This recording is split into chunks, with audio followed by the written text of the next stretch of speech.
there, but it's getting there. That there's elements of true thought in AlphaGo, unlike computer test programs that happened in the 1990s. So I'll stop there.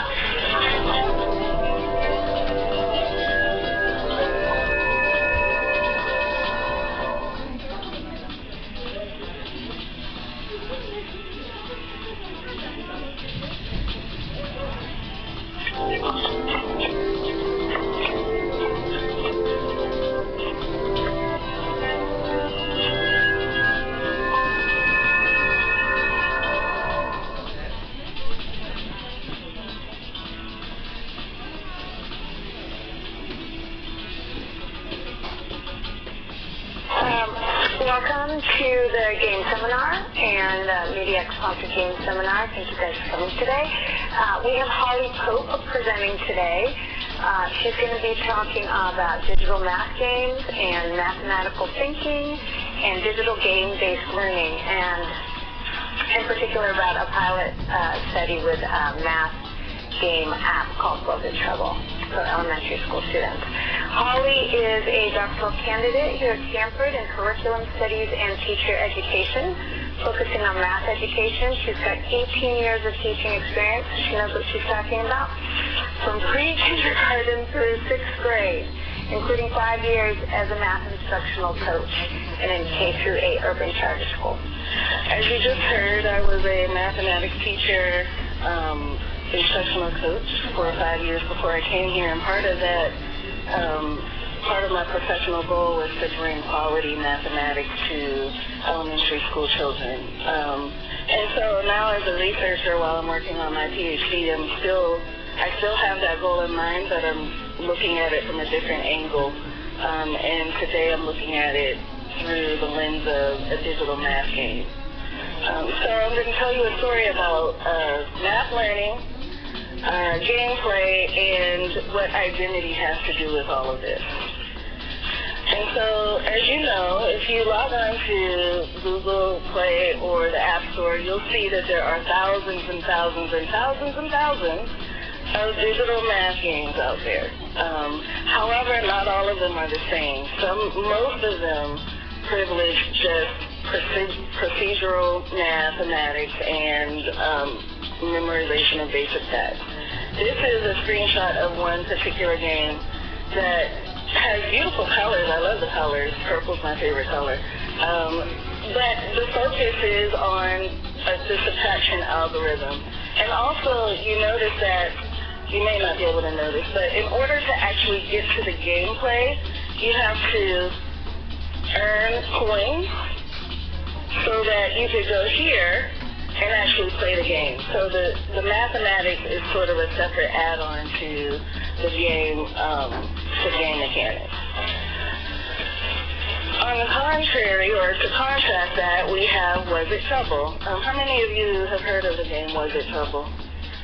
Okay, it was developed by a company called BrainQuake.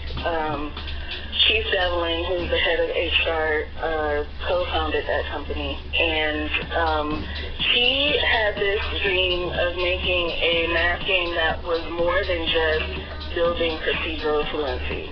And so if you take a look at the game, you see in the center of this mechanism, you have this cute little creature called a Was It, and in order to solve the puzzle, you have to move these smaller gears so that the larger gear will line the key up with the pointer. And so the one great thing that I love about this game is that there's multiple paths to the solution.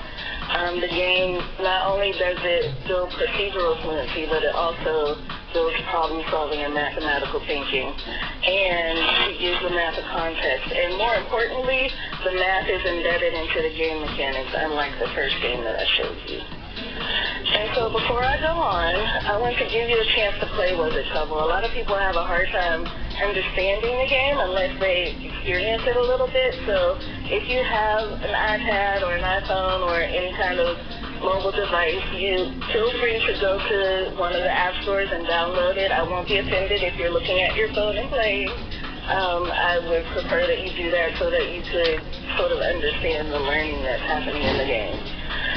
If you choose not to download it, that's fine. I'm going to go through.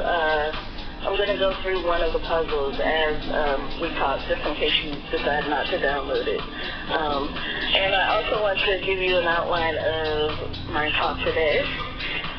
So we are about to engage in gameplay, and then I'm going to show you a game evaluation framework that I came up with as a result of interacting and studying Was It Trouble. I'm going to share some research and findings, some surprising results that haven't been published about this research yet, and we're going to explore some experiences with Was It Trouble, look at implications, future research, and I'll open it up for questions. And so now I'm going to take you through one level of gameplay in Was It Trouble. So when you open the app, you get to this page, and you press play to get to this one. And so there are 3 rooms, what they call rooms in the game. This is the first room, which is the botany lab. There's the invention room, which you can see part of it over here. And then there's, you can't see it at all, there's the future tech room. And so you click on the botany lab, and then you see that there are 25 puzzles in this particular room. So you click on one. If you've never played it before, you would click on the first one. And it gives you an information page on how to solve the puzzle. So the whole purpose of solving the puzzle is getting the key. If you get the key, and no matter how many moves it takes, you will get a star. You will solve the puzzle. Great. However, if you want to be more competitive, you can try to get the key in the least amount of moves as possible. And if you do, you can earn more stars. And so this is what the first puzzle looks like. So what you have to do is you have to turn the smaller gear that has a certain amount of cogs on it. This has a 5, so it has 5 cogs. And you need to turn this either to the left or to the right so that the larger wheel will move and line the key up with the pointer. And so how many turns of the smaller wheel could you make to line up the key with the pin? I can tell. So first of all, I can tell who the teachers are because they're in the back. Hello, raising their hands and they're answering the questions. So thank you. They held up 2 fingers. So in which direction would you turn it? Would you turn it to the left or the right? I just showed you. So you would turn it to the right. You would turn it to the right 2 times. And so the larger wheel will move to the 5, and then to the 10, and then magic happens, and the wizard is released, and very happy, and yay. And because I solved this in the least amount of moves possible, I earned 3 stars. So my first time playing this level, I think I earned 1 or 2 stars. But the great thing about Was It Trouble is you can go back and replay that level. And that's very important when you're working with elementary school children who are developing their mathematical thinking. And so I walked you through a level of gameplay, and now I'm going to talk about this game evaluation framework that I've been using to think about digital games. And so Was It Trouble caused me to think about 2 things that made it such a great game. And one is the math dimensionality, and the other is the engagement in game features. And I'm going to explain what both of those mean. The math dimensionality is the complexity of the mathematics. You have one-dimensional mathematics, and then you have multi-dimensional mathematics. One-dimensional mathematics is characterized as memorization, focus on procedures, no connections to the concepts, and sometimes even focus on speed, and the answer is valued. To contrast that, we have, or maybe this looks familiar to you, if you're close to my age or older, you may have had 100 problems like this that you had to do over and over again and really had no idea no true understanding that you were doing multiplication. So this is an example of a one-dimensional task. And so a multi-dimensional task is different. It has procedures that are connected to the concept. It allows the player or the student to grapple with mathematics. The problem-solving process is valued along with getting the right answer. And there are many solution paths. And in some cases, representations and connections to patterns and relationships are valued. And here is an example of a multi-dimensional math task. A farmer's pen has a high fence around it. He can see 32 legs under the fence. How many sheep and ducks are in this pen? How do you know? And so in order to solve this task, the student or person needs to think differently in a much different way than the student would have to think in the previous task that I showed you. And so there's a multidimensional mathematics, and then there's the game engagement and features. And so this, for me, includes the visual aesthetics, the rewards and point earning structures, the level of challenge. Is the math incorporated into the game mechanics, which, as I said before, is extremely important. And so, Was It Trouble is high on the math dimensionality and also high on the engagement and game features. You could also have some games that are high on the math dimensionality, which I have seen some, but low on the game engagement features. Or you could have games, some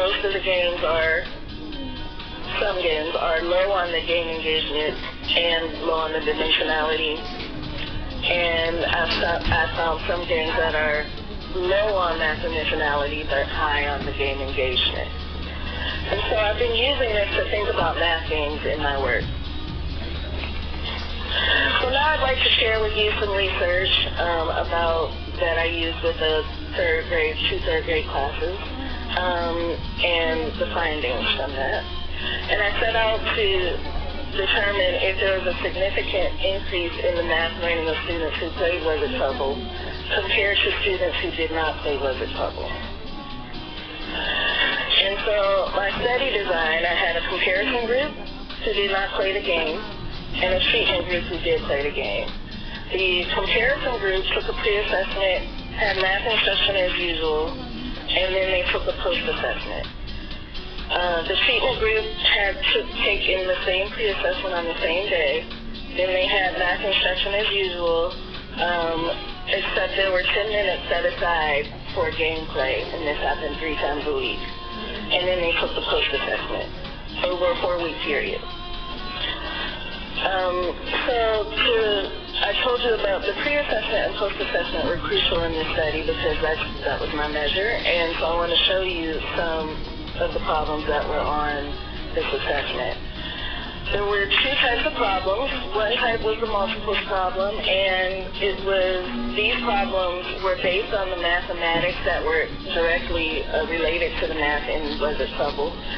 These are also problems that students may have seen in their curriculum materials or maybe even on a standardized test. So students could have been familiar with these. And then there was this problem. Now I'm going to give you a minute to look at it because this is a problem that is multidimensional and it takes us a minute to think about that.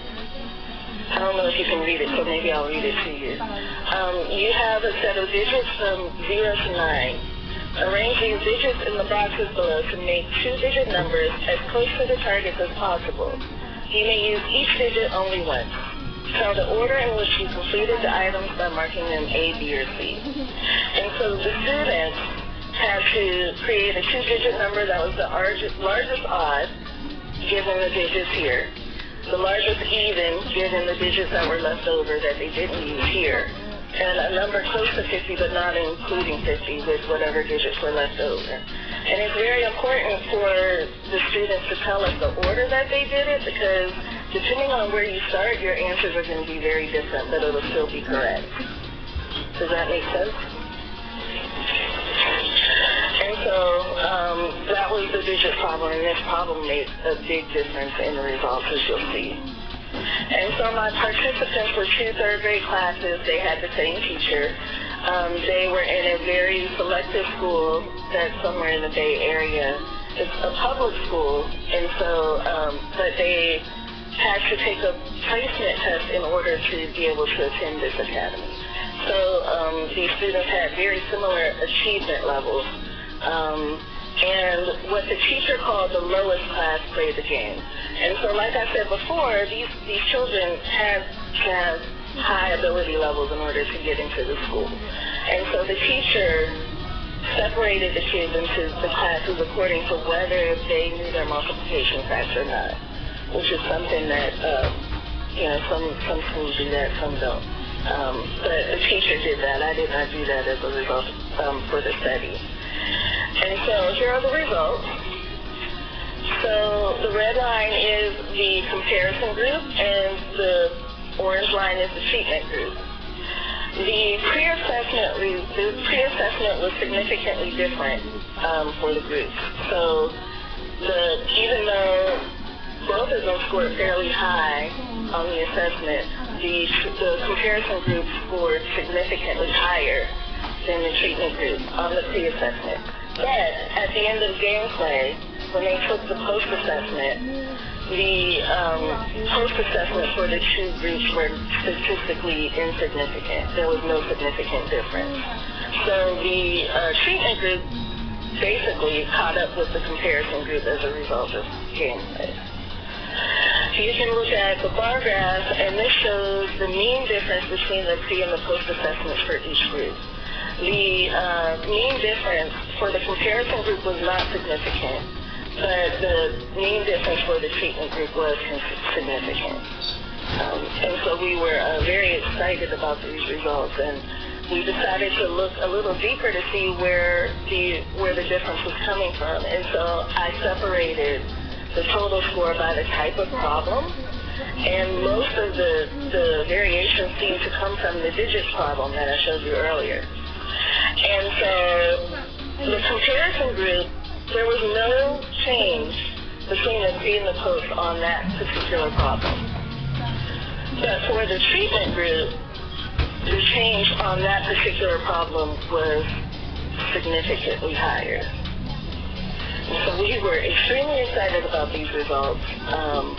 And knowing that the digits problem seemed to make the difference in the total score, I wanted to look at which students were able to meet each of the constraints of this problem. So remember, they had to make the largest number, they had to know what odd is, they had to know what even is, they had to make a number close to 50, they had to use all the digits only once, and they had to make 2-digit numbers. So there were 6 constraints.